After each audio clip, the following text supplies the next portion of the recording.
We're going to start our conversation about modern Mexico with a picture. And I want to show you this picture. It's important because it really kind of typifies it. It shows us what the culture of Mexico truly is like. Okay. And what it is they want to accept and understand their three different cultures that have built them into the way that they are today. And so this particular area, this place that's pictured here is called the Plaza de las Tres Culturas, and that means the plaza of three cultures. And it has different ruins and remains from three different cultures.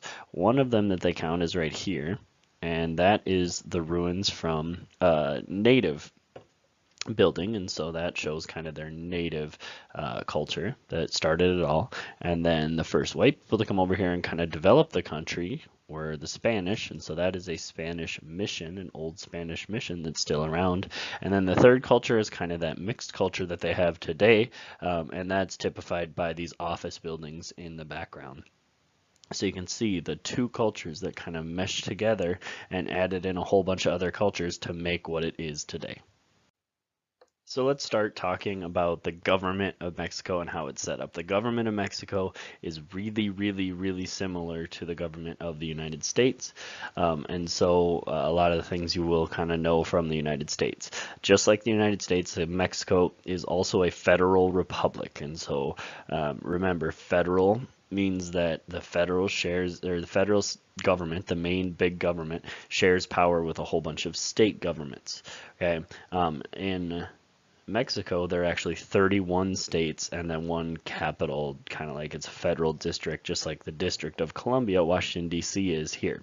Okay, and the other part, the republic part, is people vote to elect their leaders, and their leaders are the ones that propose and enact the laws. So remember, federal means it's split power between the main government and the state government, and then the republic part just means that people vote. The second part here, other similarities to the United States, is there are three branches, the executive, the legislative, and the judicial. And they have the same responsibilities as they do in the United States. The legislative makes laws, the executive enforces laws, and the judicial interprets those laws. And they also, kind of like exactly like the U.S., they have checks and balances so that each branch has some power over the other two. So if the legislative branch gets out of control, the executive and judicial branch can keep them from doing anything crazy. Or if the executive and the legislative get out of control, the judicial has some power to stop them if they're doing something that's crazy. Okay, and so in Mexico, the president ends up having the most power. Recently, Congress has been gaining power. They've become more and more powerful to kind of even that out. But right now, the president does have the most power in Mexico. So now we'll talk about the political parties in Mexico, and it's kind of confusing how their acronyms are set up. So the letter parts of their name, because it's kind of backwards from what we would think. But the first party we're going to talk about is the Institutional Revolutionary Party, and the way that you say that in short is the PRI. So that's completely backwards. Why is that? Because in Spanish, they would put the noun before the adjectives, and so they would say the Party of Revolutionary Institution or something like that. And so it's PRI. So it's kind of tricky. It's hard to remember that because they don't necessarily fit together, but you got to remember both the letter part and the name.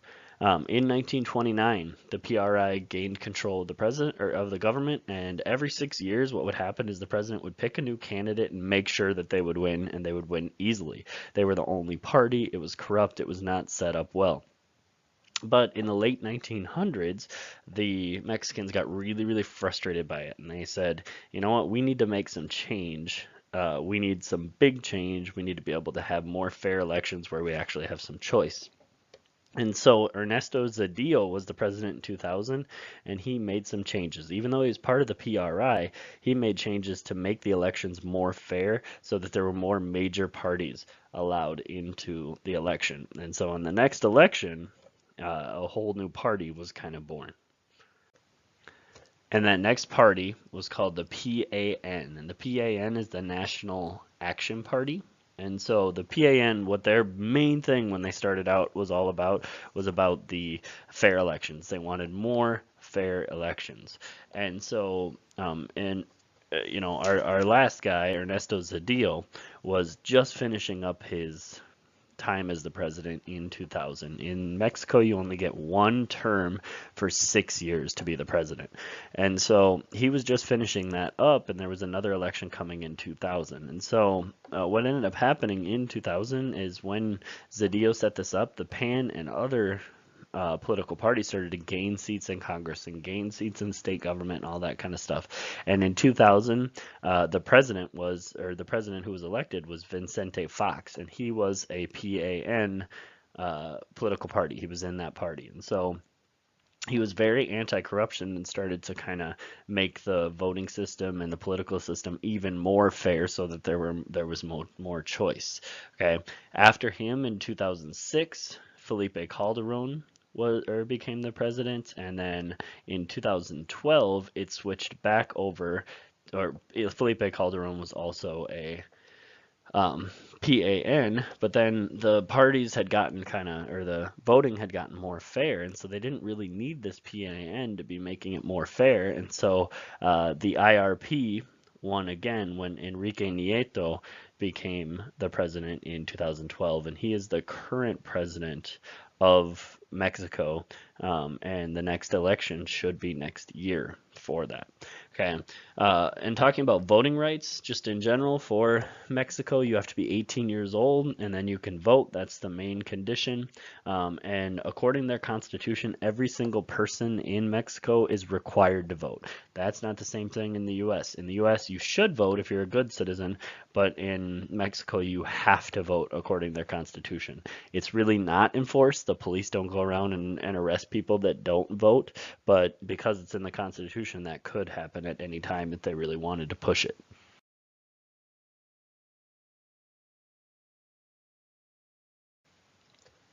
So at 110 million people, it's a very large population country, Mexico is. It's got a whole lot of people in it. And really, kind of interestingly enough, it's the largest Spanish-speaking population in the world. Where does the Spanish language come from? It comes from Spain, but Mexico has 3 times as many people as Spain does. And so they're actually a bigger Spanish-speaking country than Spain is, which is kind of strange to think about.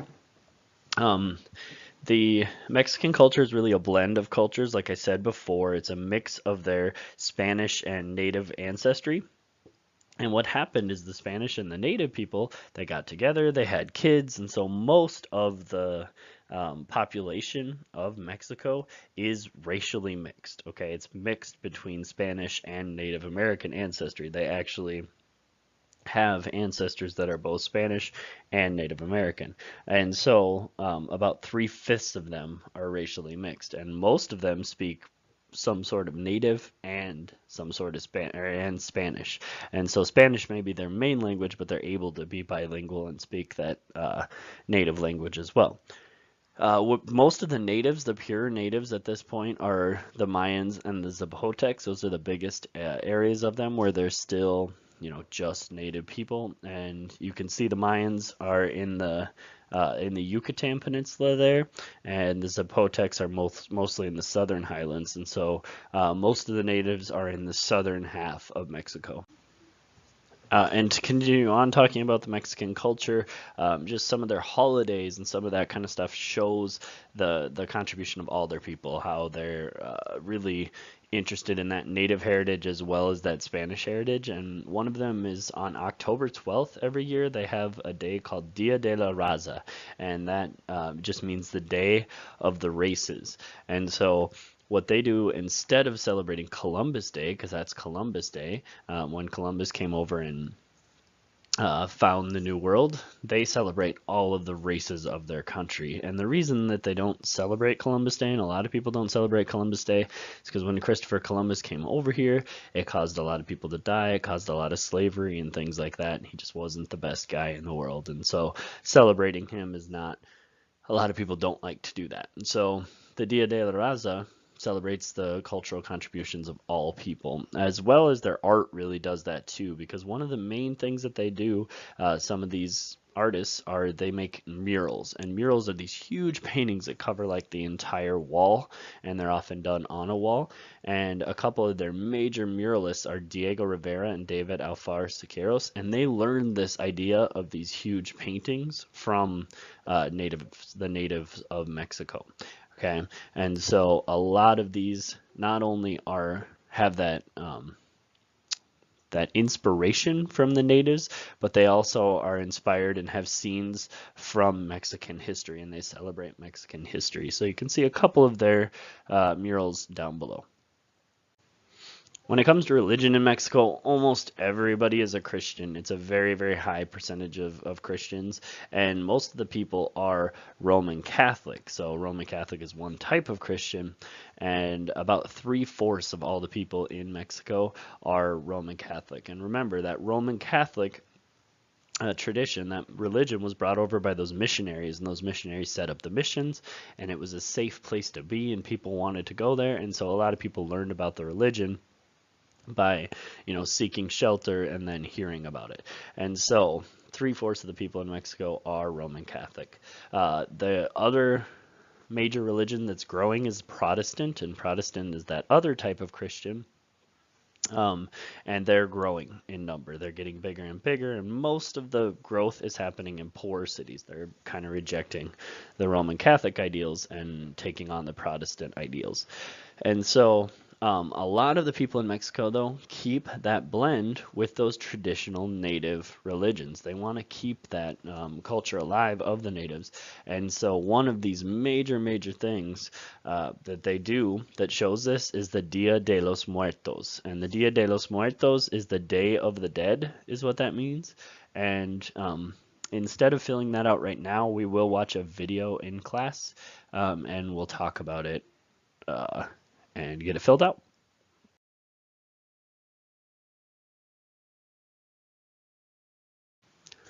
The government of Mexico is really trying to improve their education because their education has had some issues before, and so they're putting a whole lot of money into it.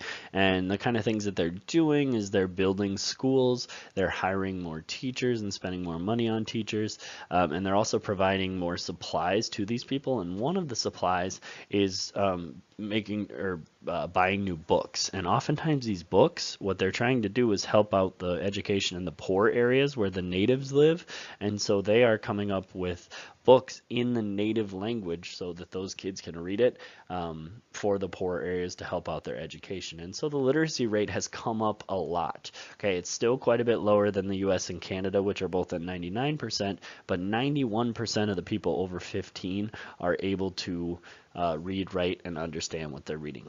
A lot of students in English, most of them study, or sorry, in English, in Mexico, most of them study English. And so the reason they do this is because that economy and all the jobs and stuff, a lot of them are tied in with the US. So it's really important to be able to speak that language if you want to be successful in business and things like that in Mexico. The issue is there's not a whole lot of schools, and so the people that are kind of out in the country that are in, you're the kid of a farmer and you live many miles away from the city, you have to travel many, many miles just to get to school every day. And so sometimes these rural students have to travel long distances to get to a good school. And even if they live way far out, they may have to, stay in a boarding school in an area where you have a place to stay as well as go to school during the school year. The economy was a command economy, or mostly a command economy, for most of the 1900s, and so the government had big control over most of the industries, and definitely all of the most important industries that were making the most money. The government was controlling those, and they had a national oil company, and they still do control the oil companies, the government does, but the economy was kind of handcuffed. It was not growing very fast because the government was trying to make decisions, and that's not the most efficient way to do it. What you want is the free market to make decisions, because then it gets rid of bad businesses and keeps good ones around, and so the economy grows and grows and grows. And so they started to realize this, and in the very late 1900s, they took on a more free market idea. And so they started to get rid of all these complicated rules and regulations that the government had put on different companies, and so that allowed more companies to come in if they wanted to, and have these companies compete with the current companies. And then when you compete with another country or company, you see who's better, and the good one stays around, and the bad one falls apart and dies off. Okay, and so people were getting better products for cheaper because of this competition, which led to people doing better off, and businesses doing better. And so there were more jobs, more economic growth. The economy was growing. And NAFTA is also part of Mexico. We've talked about it with Canada, we've talked about it with the US. Okay, and essentially it is there are no blocks to trade between Canada, the US, and Mexico. So they can trade freely with each other, no tariffs, nothing like that. Okay, and so the new relationship with those two countries that came up in the 90s really started to grow the Mexican economy, because especially because now they had these people that they could easily sell to right north of them, the United States, a very big country, a rich country that would buy many of their products, and they could go ahead and make a whole lot more products because it was a good deal. Okay, and so there were a lot more manufacturing jobs because they can make more products, and they needed more people to work in those factories to make those stuff. And what ended up happening is these factories got more and more powerful and strong, and making more money, and so they were able to hire better workers, and hire workers with more education, more productivity, and so we're able to pay the Mexican workers more, and so the working conditions got better and better as well throughout time. So just as we know, as I've talked about many times, my feelings on it, free trade is just better for everyone. No one is going to make a trade that makes them worse off. And so if you have free trade, if you have less limits, less tariffs, I think it's just better for absolutely everyone.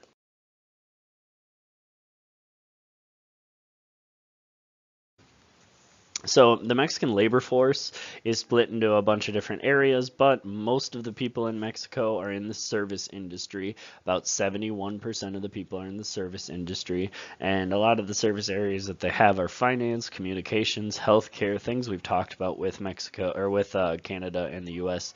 But what we haven't talked about a lot is tourism. And tourism is what you're doing is you're running a resort or a motel or something like that. Your job is to take care of people that are on vacation, that are coming down to see your country.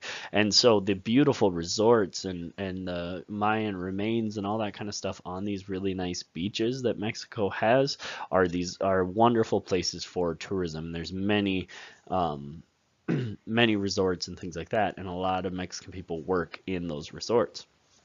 The entertainment industry is also part of the service industry, and they have a booming entertainment industry in Mexico. And one of the most popular things is telenovelas, and telenovelas are basically soap operas. If you've seen a soap opera, it's on in the middle of the day when you're at school, but maybe you've seen one before when you're homesick or whatever. But they're these stories, they look kind of cheesy, but they're really, really twisted stories with lots of characters, and sometimes the characters die, and then they come back to life, and they were never dead at all, and then they have identical twins, and it's just these crazy, super twisted love stories with lots of characters and a lot of stuff going on. And these telenovelas are very, very popular in Mexico. Also, about 25%, so another big portion of the workers work in factories, and a lot of the factories that you can see in Mexico are food processing, chemicals factories, iron and steel, clothing, cars, electronics. Okay, the problem with the factories is sometimes they're not really helping the economy because a lot of the factories are owned by people in other countries. So the workers that are making a little money are from Mexico, but the owners that are making a lot of money are from other countries. And another section of their labor force is the farming, the agricultural section, and only about 4% of the people in Mexico are farmers. They make a lot of cash crops. With a cash crop, if you remember, is a crop that you are growing to try to sell, right? It's not something that you're growing for yourself. It's not something you're growing to survive. It's not a vegetable or fruit or something like that. It's something that you're growing to try and sell somewhere else.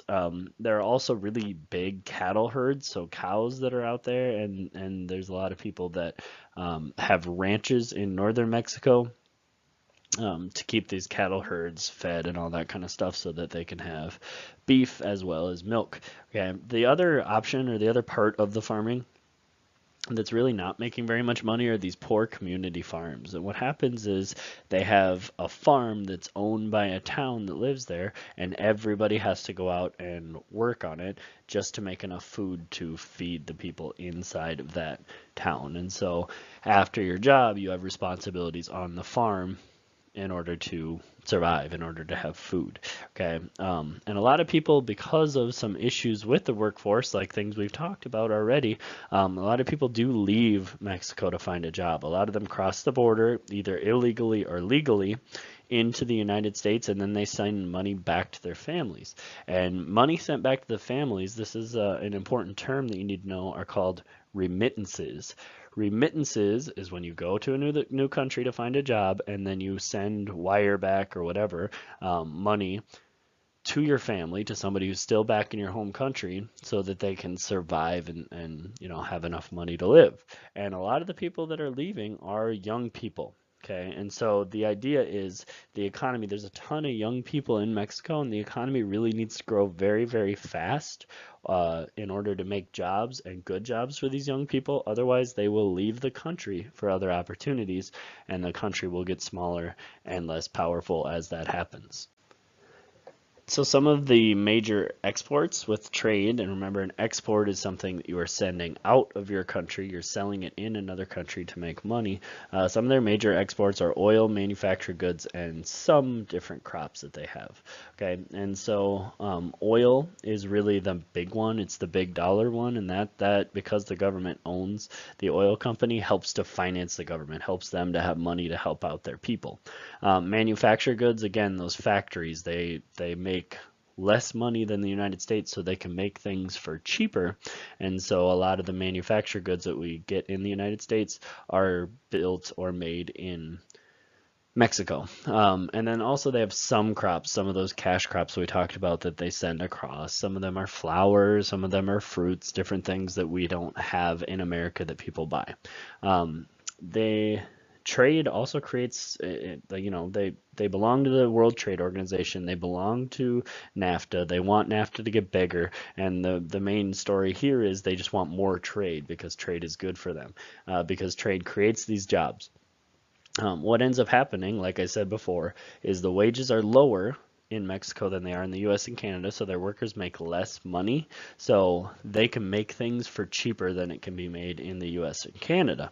However, the wages are higher in Mexico now than they are in China. And so they're a little bit afraid that they might lose those jobs. They might lose those factory jobs because China can make things even cheaper than Mexico can. So if we went back 20 years or something like that, we'd see that a lot of our products that your clothing products, the different things you have on or around your house, if you looked at the tag, a lot of them would say made in Mexico. Now if you look around, a lot of them will say made in China or in some Asian country. Okay, and so they're afraid that they are going to lose their jobs to countries with lower wages. So we already talked about some of the bad parts of trade, like them being afraid that China might take some of their jobs, but here's a couple of more kind of negative parts of NAFTA and negative parts for Mexico. One of the negative parts is that the American companies are able to sell their crops that they make because American farms are huge, they have tons of space, and because of the awesome machines that are built, one person can farm huge pieces of land and farm a lot of corn or apples or whatever, things like that. And so here with our technology, we make so much for very little money because there's only one person doing it, that they can do, especially corn and apples, those are the two big ones, that they can sell those things down in Mexico for cheaper than the Mexican farmers can sell them. And so the Mexican farmers are not able to sell as much as they used to, and so they're starting to lose some of their revenue. The last thing that's important to think about is if you're so dependent on the United States, if you're so dependent on any other country, but in this case the United States, it's not a good thing when it comes to trade, because if the US is doing great and the economy's good and everything's great here, then it's great in Mexico too, and that's wonderful. But the problem is If the opposite happens, if the US starts to go down or has a bad year or their economy starts to go down, so does Mexico's economy. So being dependent on another country and having to just be good when they're good and bad when they're bad is not a real positive thing. You'd rather be independent and try and keep your country and economy strong no matter what.